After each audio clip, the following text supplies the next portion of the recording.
The bronze bell of Dry Hollow's courthouse began its somber toll just as the first pale fingers of dawn stretched across the vast Texas plains. Each reverberating chime cut through the morning stillness like a death knell, echoing off the weathered wooden storefronts and dusty streets of the frontier town. Windows flickered with lamplight as residents stirred from uneasy sleep, knowing full well what the bell's early song meant.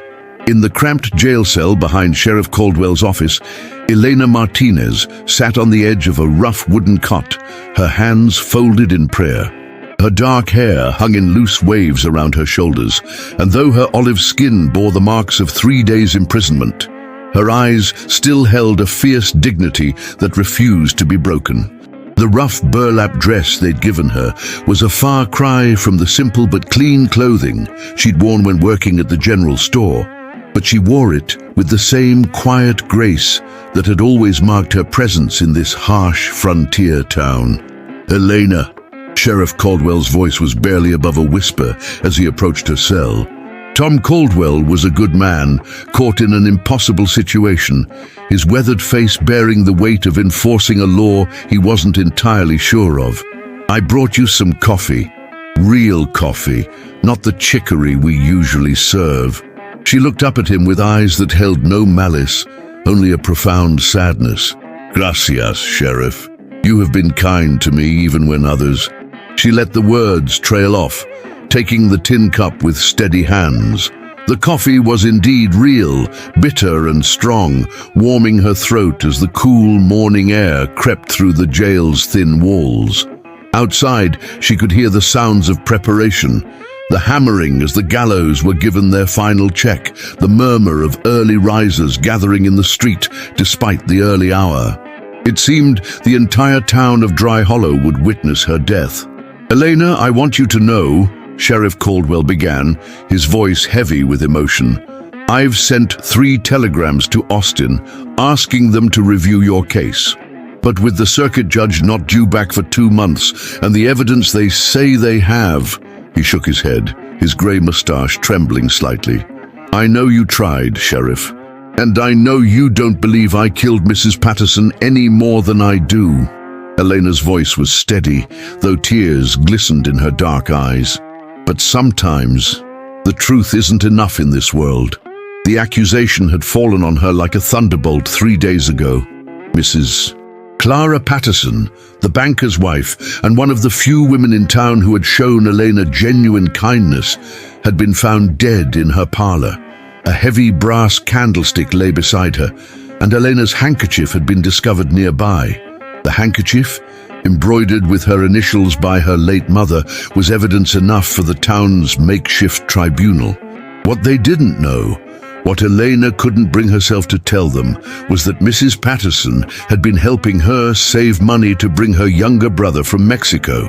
The older woman had been keeping Elena's savings in her personal safe, away from the prying eyes of those who believed a Mexican woman had no business accumulating such wealth. That secret died with Mrs.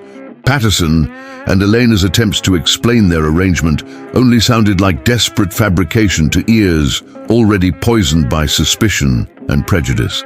Sheriff Caldwell was about to speak again when the sound of hoofbeats echoed through the pre-dawn air. Not the casual clip-clop of a townsperson heading to early chores, but the purposeful gallop of a rider who had business to attend to. The sheriff frowned, moving to the small window that faced the main street. "Well, I'll be damned," he muttered, then caught himself and glanced apologetically at Elena. "Sorry, miss, but there's a rider coming in hard, and at this hour..." Elena stood and moved to the small barred window of her cell. Through the iron bars, she could see a lone horseman approaching through the morning mist. He rode a powerful chestnut stallion, and even from a distance, there was something commanding about his bearing.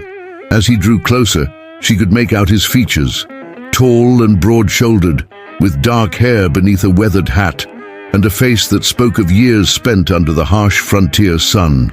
The rider brought his horse to a stop directly in front of the courthouse, dismounting with the fluid grace of a man born to the saddle. He wore simple but well-made clothes, dark trousers, a white shirt, and a leather vest that had seen honest work. At his hip hung a Colt .45, worn with the casual familiarity of a man who knew how to use it, but hoped he wouldn't have to.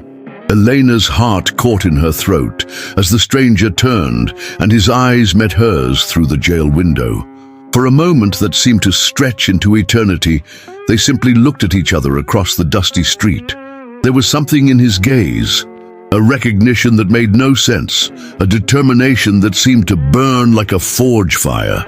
"Who is that man, Sheriff?" Elena asked, her voice barely audible. Sheriff Caldwell squinted through the morning light. "I don't rightly know, miss. Never seen him before in my life. But he's got the look of a man with purpose about him." The stranger tied his horse to the hitching post and strode up the courthouse steps with long, confident strides. Within moments, Elena could hear his boots on the wooden floor of the sheriff's office, followed by a deep voice that carried the authority of a man accustomed to being heard. "Sheriff, I'm here about the woman you're fixing to hang this morning." Elena pressed closer to the bars, straining to hear every word. Sheriff Caldwell had moved into the front office, and she could hear the conversation clearly through the thin walls. "And you are?" The sheriff's voice was cautious, but not unfriendly. "Name's Daniel McReynolds. I run the Circle M ranch about 2 days' ride north of here, and I'm here to tell you that you're about to make a terrible mistake." Elena's knees went weak. She knew that name. Daniel McReynolds, the man who had saved her from a runaway horse 3 years ago when she'd first arrived in Texas. The man who had looked at her with such kindness in his eyes before riding away, leaving her to wonder if she dreamed the entire encounter. The man whose face had haunted her thoughts during the loneliest nights in this harsh frontier town. Mistake? Sheriff Caldwell's voice sharpened. "Mr. McReynolds, we conducted a proper investigation. The evidence is clear." "The evidence is circumstantial at best, Sheriff. And what you're about to do is hang an innocent woman based on prejudice and fear." Elena heard the scrape of a chair, imagining the sheriff settling back to listen to this unexpected intervention. "You know something about this case that we don't, Mr. McReynolds." There was a pause, a moment of silence that seemed to hold the weight of destiny. When Daniel McReynolds spoke again, his voice carried across the morning air with the force of a proclamation. "I know plenty, Sheriff. I know that Elena Martinez is not a murderer. And I know she's not going to hang today because she's under my protection now." "Your protection?" The sheriff's voice rose in confusion. "On what authority?" Elena heard footsteps, the sound of something being placed on the sheriff's desk. When Daniel spoke again, his voice was steady and sure. "On the authority of this ring, Sheriff. Elena Martinez is my fiancée. And by the laws of this state and this nation, I have the right to stand as her defender and demand a proper trial." The silence that followed was deafening. Elena stared at the bars of her cell, her heart pounding so hard she was certain it could be heard throughout the jailhouse. Through the morning air, she heard the sheriff's chair creak, followed by his slow, measured words. "Well, I'll be damned. That there's a real gold ring, Mr. McReynolds, but this is highly irregular. Elena Martinez never mentioned being engaged to anyone."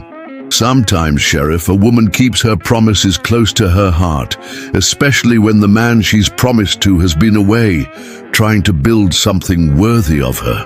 Elena closed her eyes, tears streaming down her cheeks.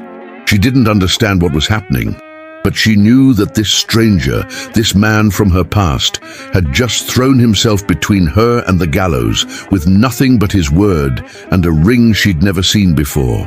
The sun was rising now, painting the eastern sky in shades of gold and crimson. In a few hours, she'd been meant to die. Instead, the entire course of her life had just changed with the arrival of a man she barely knew, but who had somehow known exactly what to say to save her. The bell had stopped tolling. For Elena Martinez, dawn had brought not death, but the most dangerous thing of all, hope. The courthouse of Dry Hollow had seen many strange proceedings in its 10 years of existence, but nothing quite like what unfolded as the sun climbed higher into the Texas sky. Judge Hiram Blackwood, roused from his boarding house room by an increasingly flustered Sheriff Caldwell, sat behind his imposing oak desk with the expression of a man who had awakened to find his orderly world turned upside down. Daniel McReynolds stood before the bench with his hat in his hands, the gold ring now resting on the judge's desk, where it caught the morning light streaming through the courthouse windows.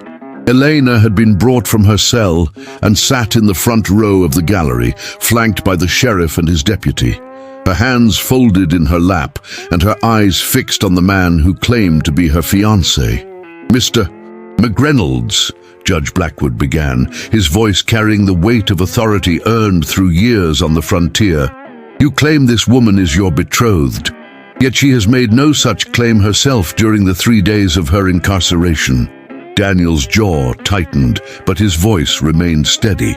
"Your Honor, Elena and I have been keeping our engagement private. There are those in these parts who might not approve of a union between a rancher and a Mexican woman. We thought it best to wait until I could properly establish myself before making our intentions known." A murmur rippled through the gathered townspeople who had crowded into the courthouse. Elena felt their eyes upon her, some curious, others skeptical, and more than a few openly hostile. She had lived in Dry Hollow for 3 years, working quietly at Morrison's general store, attending church services, and keeping largely to herself. To most of these people, she was still the foreign woman who had appeared one day and never quite belonged. Judge Blackwood's piercing blue eyes studied Daniel carefully. "And when, precisely, did this engagement take place?" 3 years ago, Your Honor, when Elena first arrived in Texas." Daniel's voice carried a conviction that made Elena's heart race. "I helped her when she was in trouble, and we came to an understanding." Elena remembered that day with crystal clarity. She had been walking to town from the stagecoach station, carrying her few possessions in a worn carpet bag, when a spooked horse had broken free from its owner and charged straight toward her. Daniel McReynolds had appeared as if from nowhere, catching the horse's bridle and calming the animal with firm, gentle hands. Their eyes had met over the horse's neck, and something had passed between them, a recognition, a moment of connection that had felt like destiny itself. But there had been no proposal, no ring, no understanding beyond a shared moment of humanity. Daniel had helped her to town, ensuring she reached Morrison's store safely, and then had ridden away. She had asked about him, learned his name and that he ran a ranch to the north, but their paths had never crossed again until this morning. "Miss Martinez," Judge Blackwood's voice cut through her memories, "is what Mr. McReynolds says true? Are you indeed betrothed to this man?" The courthouse fell silent, every eye trained on Elena. She looked at Daniel, seeing something in his eyes that pleaded with her to trust him, to take the lifeline he was offering, even though neither of them fully understood what it meant. The alternative was clear: return to her cell and wait for the gallows to be prepared once more. "Yes, Your Honor," she said, her voice barely above a whisper. "He speaks the truth." The murmur from the gallery grew louder, and Judge Blackwood rapped his gavel sharply. "Order! This is a court of law, not a social gathering." He turned his attention back to Daniel. "Mr. McReynolds, under Texas law, a man does indeed have the right to stand as defender for his betrothed wife. However, this does not absolve Miss Martinez of the charges against her. It simply means that instead of immediate execution, she will face a proper trial with you as her advocate." Daniel nodded gravely. "That's all I ask, Your Honor. A fair trial based on evidence, not prejudice." "The evidence seems quite clear to me," interrupted a voice from the gallery. Elena turned to see Cyrus Patterson, the banker and husband of the murdered woman, rising from his seat.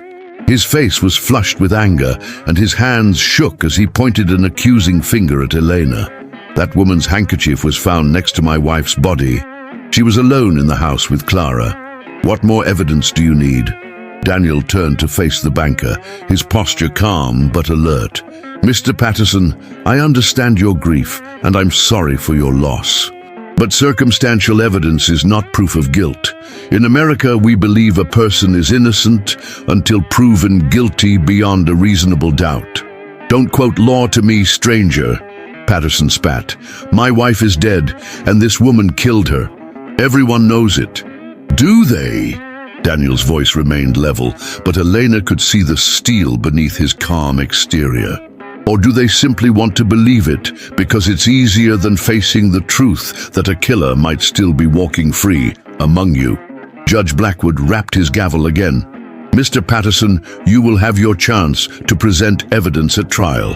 Mr. McReynolds, since you're claiming the right to defend Miss Martinez, I assume you have some legal knowledge. I do, Your Honor. I studied law at the University of Virginia before coming west. I'm not a practicing attorney, but I understand legal procedure. This revelation sent another wave of whispers through the courthouse. Elena stared at Daniel in amazement.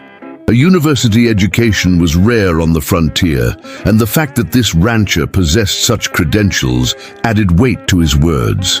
Very well, Judge Blackwood said after a long moment of consideration. Trial will commence in 3 days' time. Miss Martinez will remain in custody until then. But as she now has proper representation, the execution is hereby postponed indefinitely. He turned his stern gaze to Daniel. Mr. McReynolds, I hope you understand the gravity of what you've undertaken. If you cannot prove Miss Martinez's innocence, she will hang, and you will bear the weight of having given her false hope. I understand completely, Your Honor, and I have every confidence that justice will prevail. As the court session ended and the crowd began to disperse, Elena found herself face to face with Daniel for the first time in 3 years. Sheriff Caldwell had allowed them a few minutes to speak before she was returned to her cell, and they stood in the corner of the now empty courtroom, the weight of their deception hanging between them. Why? Eleanor asked, her voice barely audible. Why did you do this? You don't know me, not really. You could be risking everything for a woman who might actually be guilty. Daniel's dark eyes met hers with unwavering intensity. But you're not guilty, are you, Elena? She shook her head. No, I didn't kill Mrs. Patterson, but I can't prove it. And there are secrets that died with her that would only make me look more guilty if I revealed them. Then we'll find another way to prove your innocence. Daniel reached into his vest pocket and withdrew the gold ring that had started this entire chain of events. This was my mother's wedding ring. She died when I was 15, and I've carried it ever since, waiting for the right woman to give it to. Elena stared at the simple gold band, worn smooth by years of wear. But we're not really engaged. This is all a pretense to save my life. Daniel took her hand gently, his work-roughened fingers surprisingly tender against her skin. It doesn't have to be, Elena.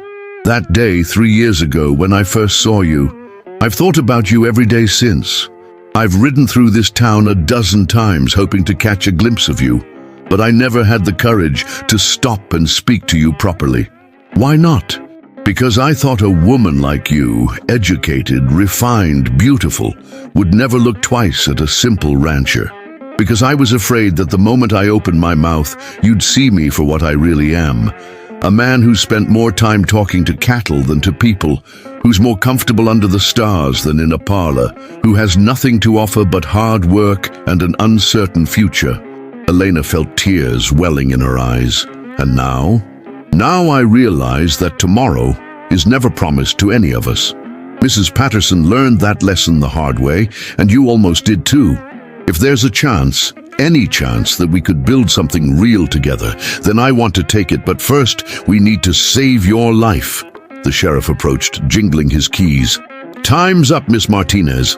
But don't worry, Mr. McReynolds here can visit during regular hours, now that you're properly engaged and all. As Elena was led back to her cell, she turned to look at Daniel one more time. He stood in the shaft of sunlight streaming through the courthouse window, his hat in his hands and his eyes full of determination. For the first time in 3 days, she dared to believe that she might actually have a future beyond these bars. But even as hope bloomed in her chest, she knew that the hardest part lay ahead. Someone in Dry Hollow was a murderer, and until they found the real killer, the shadow of the gallows would continue to hang over both their lives. The ring Daniel had given her still felt foreign on her finger, but as she settled onto her cot to wait out another night in jail, she found herself turning it slowly, taking comfort in its solid weight. Whether their engagement was real or pretense, whether they had a future together or not, one thing was certain: she was no longer alone in her fight for justice. Outside her window, the sun was setting over the endless Texas plains, painting the sky in shades of gold and crimson. Tomorrow would bring new challenges, new questions, and new dangers. But for now, Elena Martinez had something she hadn't possessed at dawn: an advocate, an ally, and perhaps, if she dared to hope, something that might one day become love. The next morning brought with it the kind of oppressive heat that made even seasoned Texans seek shade. Daniel McReynolds had spent the night at the hotel, but sleep had eluded him as he wrestled with the magnitude of what he'd undertaken. Now, as he walked through the dusty streets of Dry Hollow with the town's only doctor, Benjamin Marshall, he was beginning to understand just how deep the prejudice against Elena ran. "I'll be honest with you, McReynolds," Dr. Marshall was saying as they approached the Patterson house. "Most folks around here had their minds made up the moment they found that handkerchief. Clara Patterson was well liked, and Eleanor, well, she's foreign, and that's enough for some people." Daniel nodded grimly. Dr. Marshall was one of the few people in town who had agreed to help him examine the evidence, and even he seemed skeptical about Eleanor's innocence. "Doctor, you examined Mrs. Patterson's body. What exactly did you find?"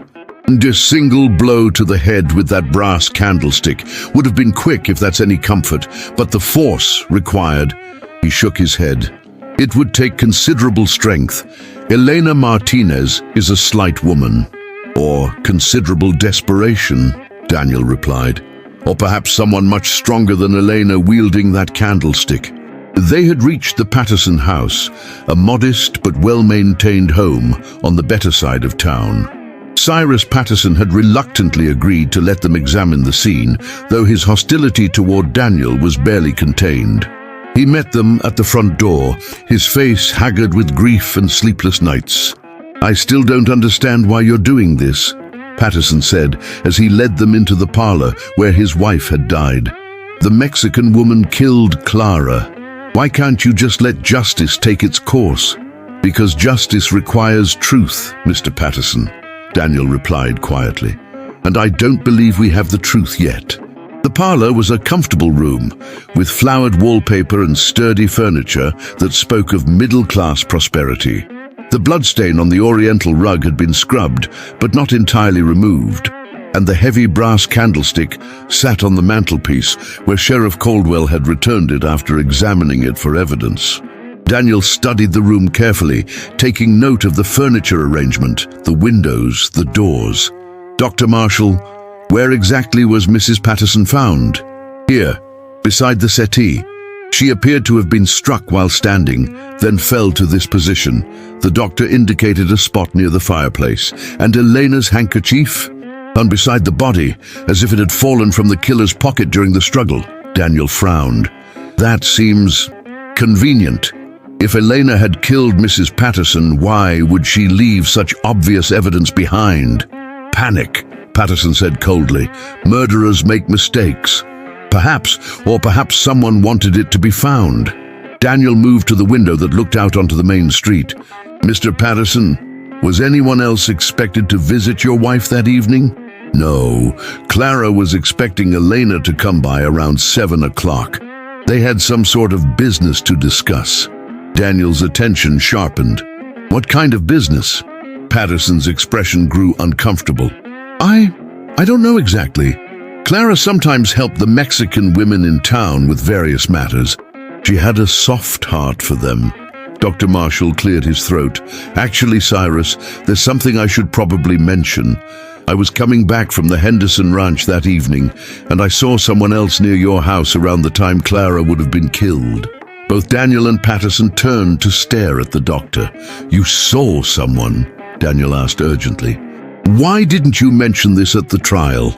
Because I wasn't certain what I saw, and by the time I thought about it more carefully, everyone was already convinced Elena was guilty. Dr. Marshall looked distinctly uncomfortable. It was getting dark, and I only caught a glimpse, but there was definitely someone leaving the back of the house around 7:30 or 8 o'clock. Someone other than Elena? Had to be. Elena was found at the house around 8:15 when the neighbor heard her screaming. This person left before that. Daniel felt his pulse quicken. Can you describe this person? Tall, wearing dark clothes, moved quickly like they didn't want to be seen. Could have been a man or a woman, I suppose, but the height suggested a man to me. Patterson's face had gone pale. Why didn't you tell me this before, Ben? Because I wasn't sure it meant anything. Could have been anyone walking through the alley. But now... Dr. Marshall shrugged helplessly. Daniel spent another hour examining the parlor, noting details that had apparently been overlooked in the rush to judgment. The position of the furniture suggested that Mrs. Patterson had been facing her attacker, which meant she knew them. There were no signs of forced entry, supporting the idea that she had let her killer into the house willingly. Most intriguingly, Daniel noticed that the small writing desk in the corner appeared to have been disturbed. Papers were scattered about, and one of the drawers was slightly askew, as if someone had searched through it hastily. Mr. Patterson, did your wife keep important papers in this desk? Some. Household accounts, correspondence, that sort of thing. Why? It looks like someone went through it. Did you search it after her death? No, I couldn't bring myself to go through her things yet. Daniel exchanged a glance with Dr. Marshall. With your permission, I'd like to examine the contents. Patterson nodded reluctantly, and Daniel began carefully going through the desk's contents.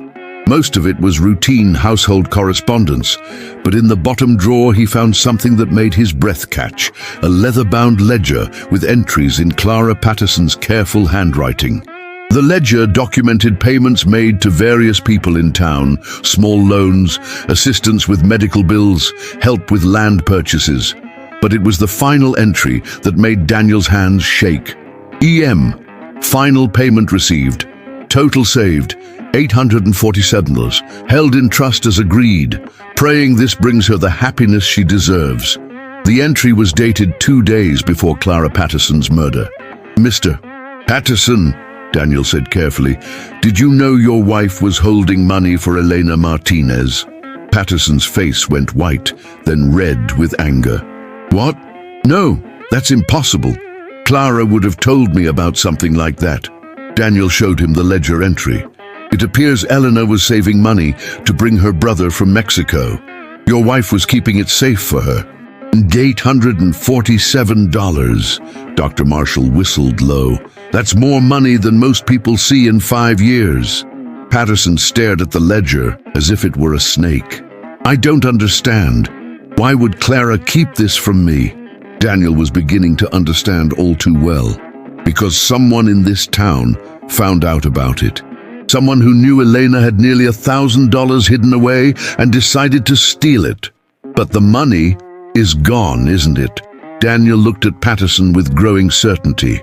I'll bet if we search this house top to bottom, we won't find a trace of Elena's savings. Patterson's silence was answer enough. Dr. Marshall spoke up quietly. So someone killed Clara to steal Elena's money, then left the handkerchief to make sure she'd be blamed for the murder. Which means, Daniel said grimly, the real killer is someone who knew about the arrangement between Elena and Mrs. Patterson. Someone Elena trusted enough to confide in. As they left the Patterson house, Daniel's mind was racing. Elena's secret was out now, but rather than making her look more guilty, it provided a clear motive for the real killer. Someone had murdered Clara Patterson for money and framed Elena for the crime. But who? That afternoon, Daniel sat across from Elena in the jailhouse, watching her face as he explained what they'd discovered. Her reaction confirmed his suspicions about the money, but her next words chilled him to the bone. "There are only 3 people who knew about the arrangement," she said quietly. "Mrs. Patterson, myself, and who? Eleanor." Her dark eyes filled with tears. "And the person I trusted most in this town, the person who helped me find work when I first arrived. The person I thought was my friend."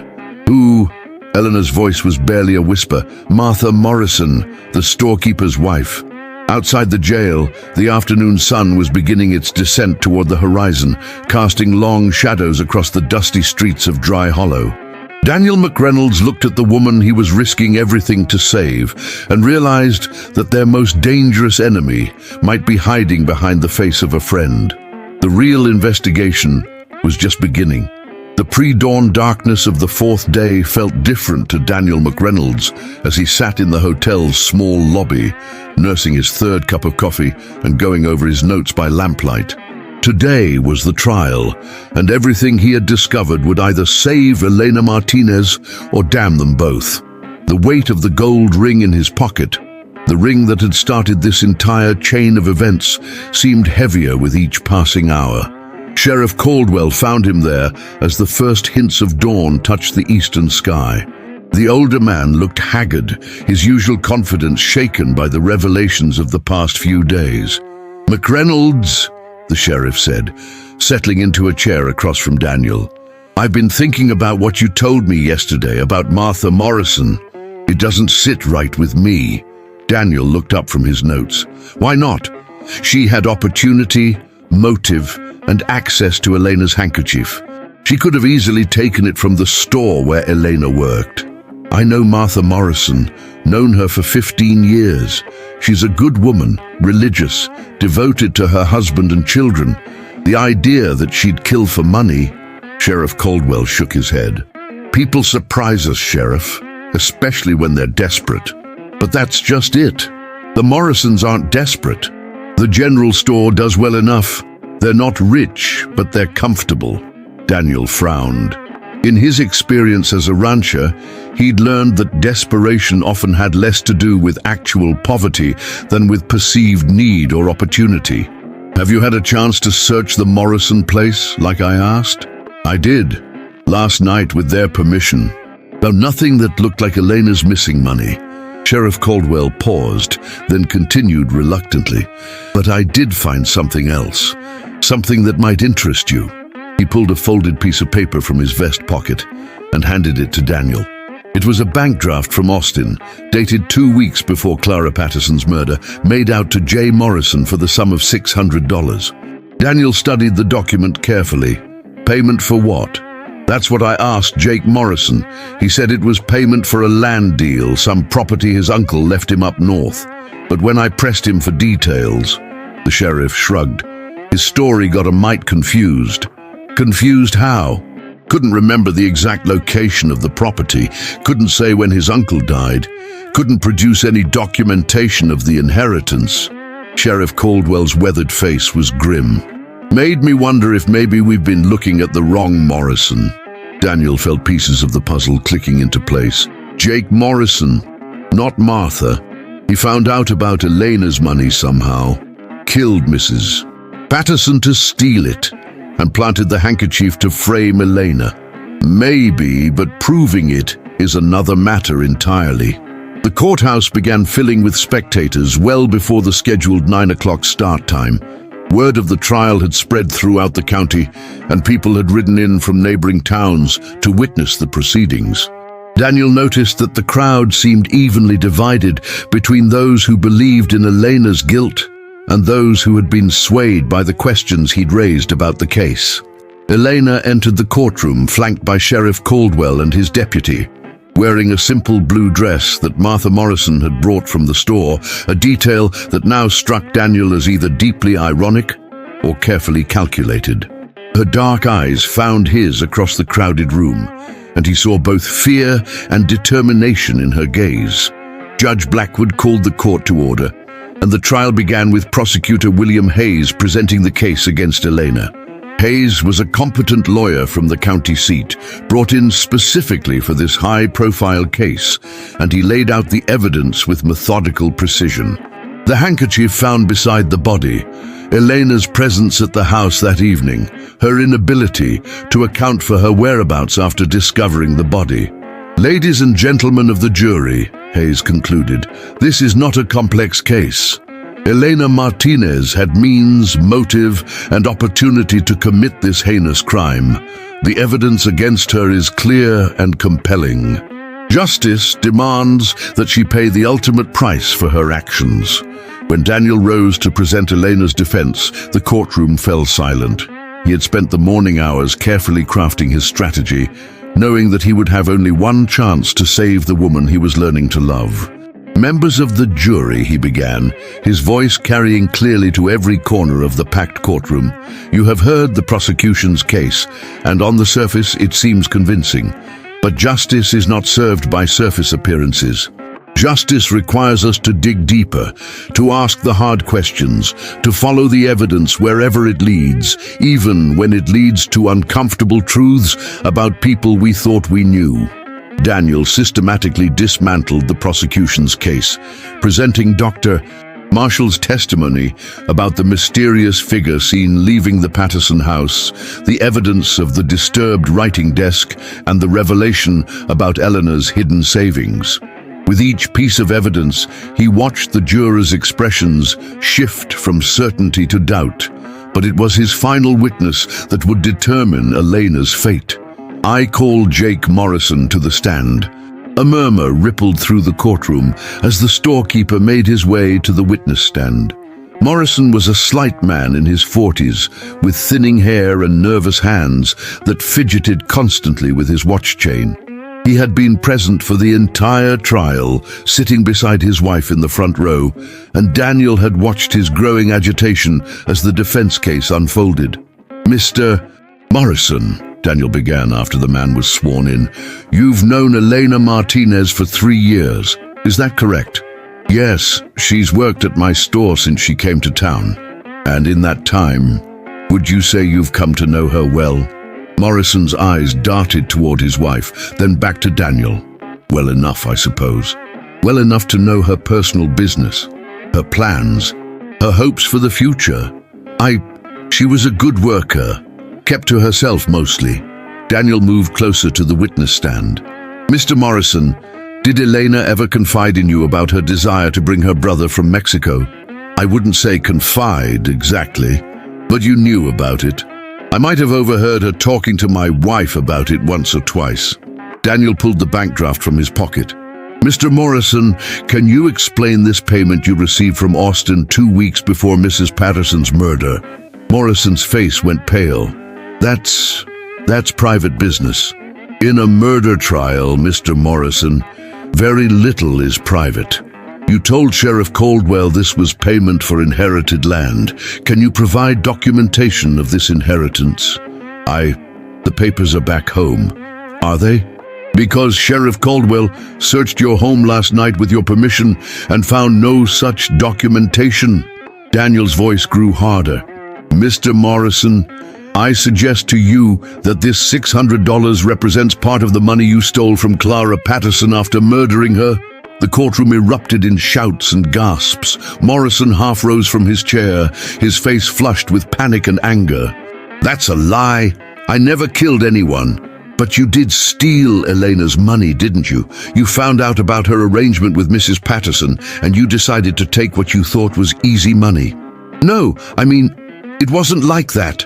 Judge Blackwood rapped his gavel repeatedly. Order, order in this court. Daniel pressed his advantage. Tell us what it was like, Mr. Morrison. Tell us how you went to Mrs. Patterson's house that evening, how you demanded Elena's money, how Mrs. Patterson refused to give it to you. Morrison was shaking now, sweat beading on his forehead. She wouldn't listen. I told her I just needed to borrow it, that I'd pay it back, but she said it wasn't hers to lend. The confession hung in the air like a thunderclap. Martha Morrison screamed from the gallery, and several jury members leaned forward in their seats. "So you killed her for it," Daniel said quietly. "It was an accident. I never meant—" She grabbed for the candlestick to defend herself, and we struggled, and it just happened. Morrison buried his face in his hands. "But then I thought everyone would blame Elena anyway. She was foreign, different, and I had her handkerchief from the store, so He couldn't finish the sentence, but he didn't need to. The entire courtroom had heard enough. It took Judge Blackwood several minutes to restore order. Jake Morrison was taken into custody, still sobbing about how he'd never meant for anyone to die, how he just needed the money to pay gambling debts that would have ruined his family if they'd come to light. The jury deliberated for less than an hour before returning with their verdict. Elena Martinez was innocent of all charges. As the shackles were removed from Elena's wrists, Daniel felt a weight he hadn't realized he'd been carrying lift from his shoulders. But their ordeal wasn't over yet. They still had to decide what came next, whether their engagement had been merely a legal fiction or the beginning of something real. That evening, as the sun set over Dry Hollow, Daniel and Elena walked slowly through the town cemetery to visit Clara Patterson's grave. Elena carried a small bouquet of wildflowers she'd picked from the field behind the jail, and tears streamed silently down her cheeks. "She died trying to protect my dreams," Elena said, as she placed the flowers on the simple wooden cross that marked Clara's resting place. "She could have given Jake the money and saved her own life, but she kept her promise to me even when it cost her everything." Daniel stood beside her in respectful silence, his hat in his hands. The gold ring, his mother's ring, was still on Elena's finger, and as she knelt beside the grave, it caught the last rays of the setting sun. "Daniel," she said finally, rising and turning to face him, "what happens now? We're free of this nightmare, but our engagement, it was just a pretense to save my life." He took her hands in his, feeling the warmth of her skin and the solid reality of the ring that had started their strange courtship.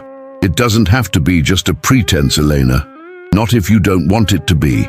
But you don't really know me. We've shared a crisis, but that's not the same as sharing a life." Daniel smiled, the first genuine smile he'd managed in days. "Then maybe it's time we got to know each other properly. I have a ranch that needs a woman's touch, and you have a brother in Mexico who needs bringing home. We could start there and see where it leads us." Elena studied his face in the dying light, seeing the sincerity in his eyes and the hope he was trying not to let show too plainly. "And if we discover we don't suit, then we'll part as friends, and you'll keep the ring as payment for services rendered in saving your life." His expression grew more serious. "But I have a feeling we might suit better than either of us expects." As they walked back toward town, Elena slipped her hand into Daniel's, feeling the calluses on his palm that spoke of honest work and the strength that had been her salvation.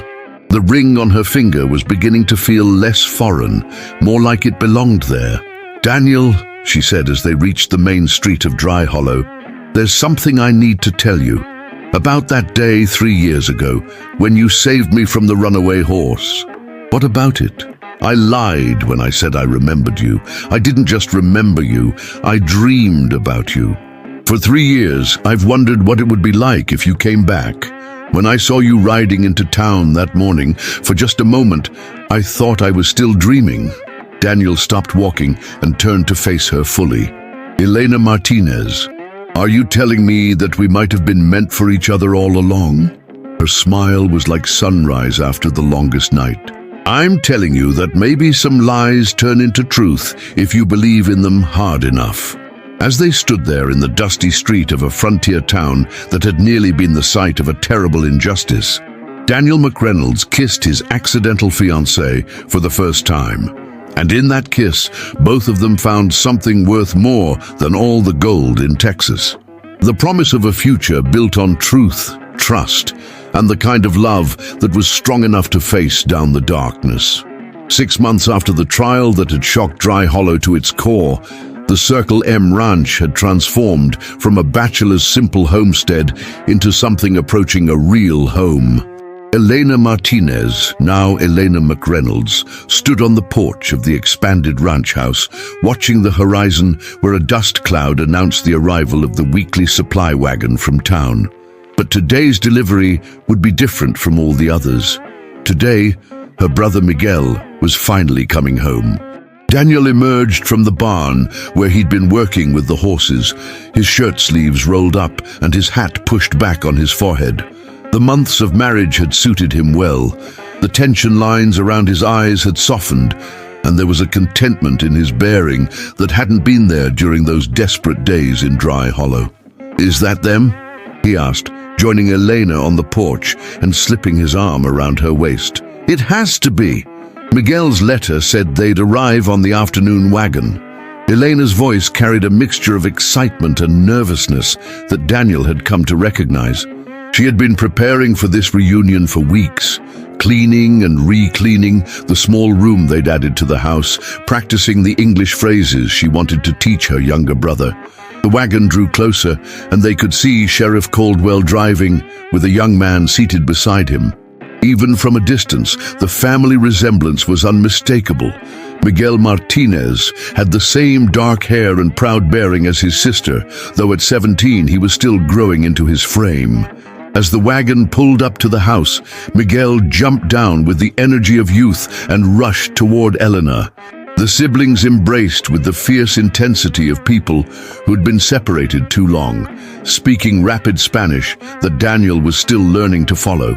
He caught enough to understand declarations of love, questions about health, and promises that they would never be parted again. Sheriff Caldwell climbed down from the wagon more slowly, tipping his hat to Daniel. "Mr. McReynolds, Mrs. McReynolds, young Miguel here is quite the traveler, been asking questions about everything from the railroad to the cattle industry since we left town." Miguel turned from his sister to face Daniel, his expression polite but cautious. Elena had written to him about her unexpected marriage, but Daniel knew that meeting the man who had married his sister while she was in jail for murder would require some adjustment. "Miguel," Elena said in careful English, "this is my husband, Daniel. Daniel, this is my brother Miguel." The young man extended his hand formally. "Mr. McReynolds, I am grateful for your kindness to my sister. She has told me how you saved her life." Daniel shook the offered hand, impressed by the firmness of Miguel's grip and the directness of his gaze. "Please, call me Daniel." And Elena saved herself by being strong enough to survive until the truth came out. "I just provided some legal assistance." Miguel's English was accented but clear, and Daniel realized that the boy had been educating himself during the long months of separation. "Elena tells me you have offered me work on your ranch. I want you to know that I'm not afraid of hard work, and I will earn my place here." "I never doubted it," Daniel replied with a smile. "But for today, let's just focus on getting you settled in. Tomorrow we can worry about work." Sheriff Caldwell accepted Elena's invitation to stay for dinner, and the evening meal became an impromptu celebration. Elena had prepared Miguel's favorite dishes from childhood, and the simple ranch house filled with laughter and the musical sound of Spanish conversation. Daniel found himself content to listen, understanding more than he could speak, but enjoying the warmth of family reunion. After the sheriff had departed and Miguel had been shown to his room, Daniel and Elena walked out to the porch to enjoy the cool evening air. The Texas sky was ablaze with stars, unmarred by the lights of any nearby town, and the sound of cattle settling for the night drifted across the plains. "He's grown so much," Elena said softly, leaning against the porch railing. "When I left Mexico, he was still a boy. Now he's nearly a man. He seems like a good young man, polite, intelligent, eager to work." Daniel joined her at the railing, noting the way the starlight caught the gold of her wedding ring, the same ring that had saved her life and given them both a second chance at happiness. "Are you sorry you waited so long to bring him here?" Elena considered the question seriously, as she always did. It was one of the things Daniel had come to love about her thoughtful approach to life's complexities. "No," she said finally. "If Miguel had been here during the trial, he would have suffered too. People would have blamed him for my supposed crimes. Or worse, they might have hurt him to get to me. He's safer coming now when the truth is known and we've had time to build something solid for him to join. Daniel nodded, understanding the wisdom in her words. The aftermath of Jake Morrison's confession had been difficult for everyone in Dry Hollow. Morrison himself had been sentenced to 20 years in the state prison, while his wife Martha had struggled to maintain the general store and care for their children. The town had been forced to confront its own prejudices and the speed with which they had been willing to condemn an innocent woman. "There's something I need to tell you," Elena said, turning to face Daniel fully. "A letter came today with Miguel, from the lawyer in Austin who's handling Mrs. Patterson's estate." Daniel's attention sharpened. What did it say? Elena reached into her pocket and withdrew a folded document. Mrs. Patterson changed her will shortly before she died. She left her house and a substantial sum of money to establish a fund for helping immigrant families in Texas. She named me as the administrator. Daniel whistled low. "That's significant. Are you interested in taking on that responsibility?" "I think I have to. She died protecting my dreams. The least I can do is help protect the dreams of others like me." Elena's voice grew stronger as she spoke.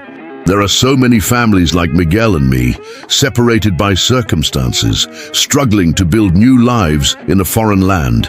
If I can use Mrs. Patterson's generosity to help them, then we'll make it work," Daniel said firmly. "We can use the Patterson house as an office, maybe even temporary housing for families in transition.